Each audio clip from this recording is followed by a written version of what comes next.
So just before the video starts, I wanted to give a quick shout out to what is quite possibly the most apt sponsorship I've ever come across for Vivek. Oftentimes I'll decline, 99.9% of sponsorship deals I come across because I just don't think Raid Shadow Legends is very appropriate for the sort of content on this channel. But I know a lot of you like to fall asleep to these report videos, and that's why I thought these COZYSNUG sleep earbuds from LYTMI really are a match made in heaven for this channel and its viewers.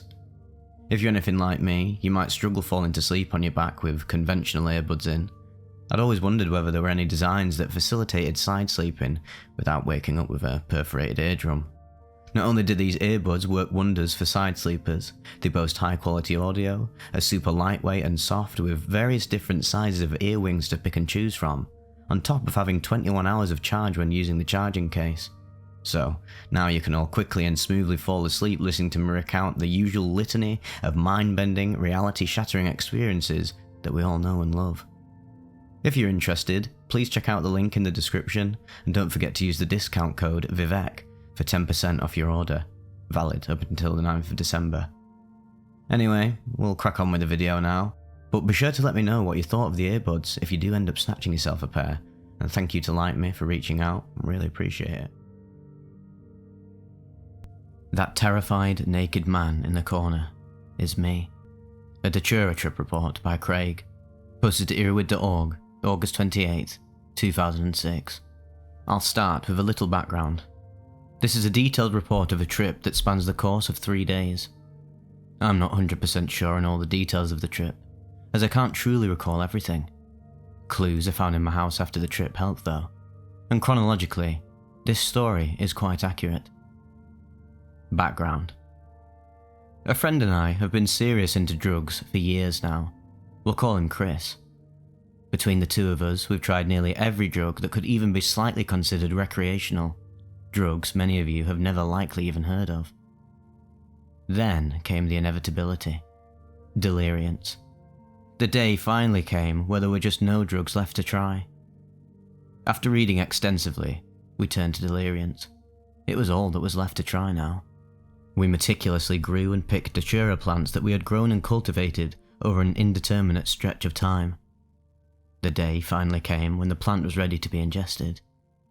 We separated a significant portion of seeds, 600 apiece. Looking back, the dose was absolutely ridiculous, and we are very, very lucky to be alive.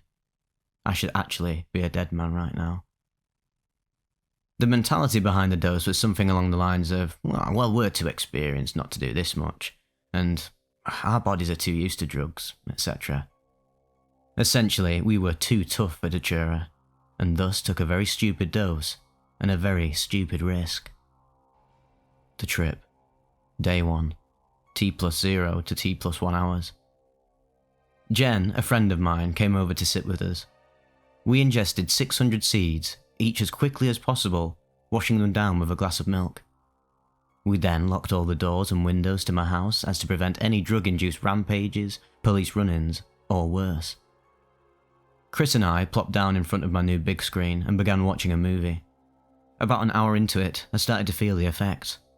The dry mouth came on, as in other trip reports, but I had no idea it would be this strong. My legs felt like rubber and my body was completely out of whack. I looked over to Chris to tell him it was kicking in, and I found even this simple task disorienting. He confirmed the same experience thus far. In what was the stupidest move of the century, Jen decided she was bored and that she would take 150 seeds.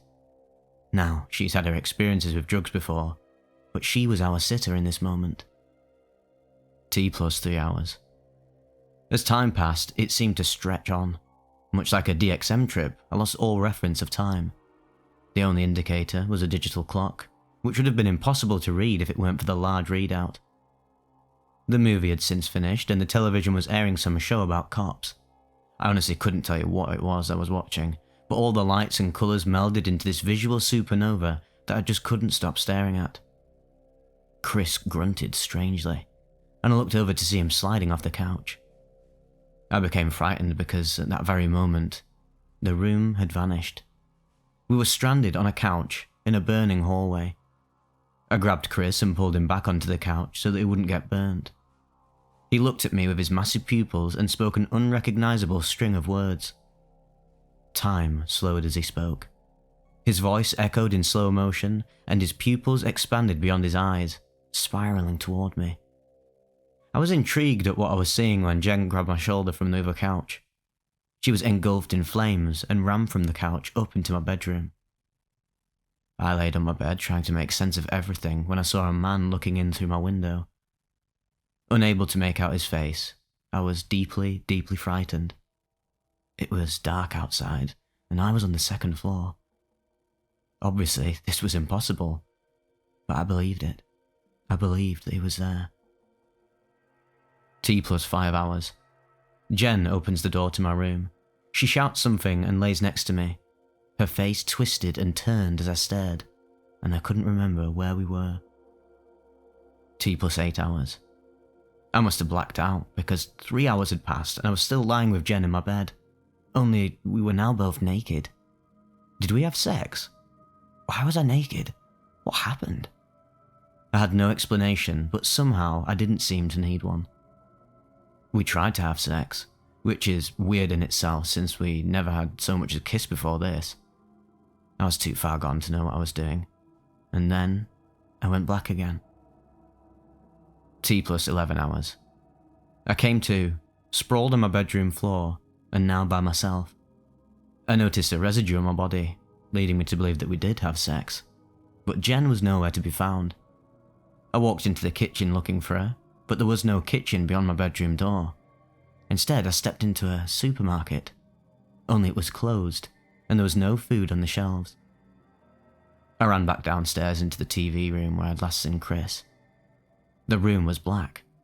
I saw nothing but a body hovering in midair. It was Chris, who seemed to be sleeping. T+12 hours. I decided I needed a cigarette, and interestingly enough, I had one in my ear at the time.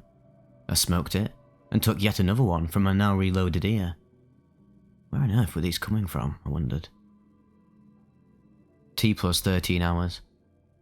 I grew tired, but I still hadn't found Jen.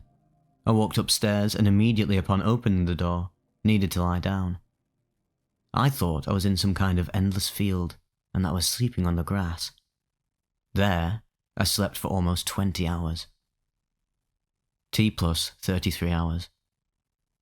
I awoke, still hallucinating. I didn't know where I was or how I had gotten there, but it seemed to be a house that wasn't my own. I proceeded into the living room to come across a naked woman, which was Jen. She sat in a chair, talking to nobody. When I entered the room, she saw me and immediately took off running. Where did she go? Who was she? T+35 hours. I needed to leave. I was in a strange house and I was stuck. I ventured into what I thought was a bedroom, but it turned out to be a balcony. On the balcony, I found a man's clothing, but no man. Were these mine? I looked out into the backyard, and there on the ground was a man, naked. Somebody had fallen, but luckily, they had landed in the water. T+36 hours. I proceeded into the next room, intrigued as if I was investigating some deserted mansion. A radio hummed, though I saw no radio. I noticed a sliding glass door to the back and tried to open it. This was a strange door, and I couldn't seem to open it whatsoever. I felt trapped. I knew it was some kind of illusion, so I jumped through it and I was right. There was nothing there, and I was finally outside, free from this prison. There was a truck on the side of the road that I noticed from where I was standing. I decided to hitch a ride and try to get back home. I jumped into the bed of the truck and waited, and shortly thereafter the driver got in and we were off. I laid still so not to attract any attention, when all of a sudden a friend of mine from high school appeared. I hadn't seen him in ages, but he was going to blow my cover. It was then I remembered that I was naked. I didn't want him to see me like this. I tried to close my eyes, but he was still there. I shouted and tried to struggle with him, but he disappeared. T+unknown hours. The truck stopped, and I was found out. The driver got out and saw me. He had no facial features, no mouth, no nose, no eyes. I jumped from the bed and began to run, naked and scared. This is my last memory. There is no further evidence as to what happened after this point, but I awoke hours later, finally somewhat sober. I opened my eyes and there were 3 people staring at me. I was naked, bleeding, and covered in my own feces. I huddled in the corner of whatever room I was in. It was a family. They found me and tried to keep me safe. I was in southern New Hampshire, after starting in Maine. I was almost 3 hours from my home with no recollection of how I got there at all. The family offered me clothing and enough money to take the bus back home. Aftermath. I returned home to find my house in ruins. The sliding glass door I had imagined was my bedroom window. Chris was lying on the ground in my yard after falling from the 2nd floor. He had no clothing on, but he was alive, even if he had broke his right leg. I found Jen in my bathtub, still naked and sleeping. My entire life was hysteria for 48 hours. I'm not sure how all 3 of us survived that trip.